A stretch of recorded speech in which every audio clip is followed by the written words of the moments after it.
इनकलाबी औरत। नज़्म फहमीदा रियाज।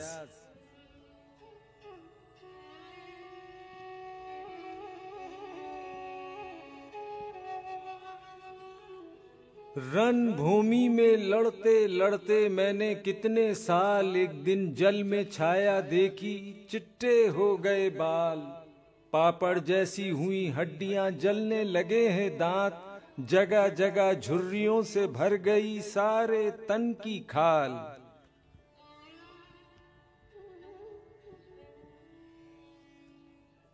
देख के अपना हाल हुआ फिर उसको बहुत मलाल।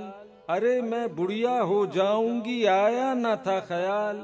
उसने सोचा अगर फिर से मिल जाए जवानी, जिसको लिखते हैं दीवानी और मस्तानी, जिसमें उसने इनकलाब लाने की ठानी, वही जवानी।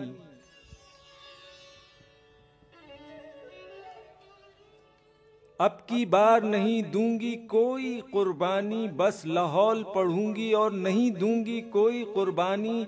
दिल ने कहा किस सोच में है ऐ पागल बुढ़िया, कहाँ जवानी। यानी उसको गुजरे अब तक काफी अरसा बीत चुका है।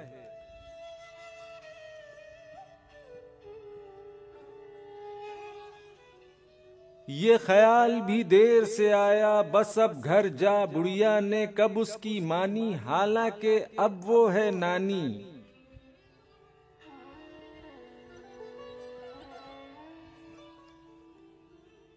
जाहिर है अब और वो कर भी क्या सकती थी। आसमान पर लेकिन तारे आंख मचोली खेल रहे थे, रात के पंछी बोल रहे थे और कहते थे ये शायद उसकी आदत है या शायद उसकी फितरत है।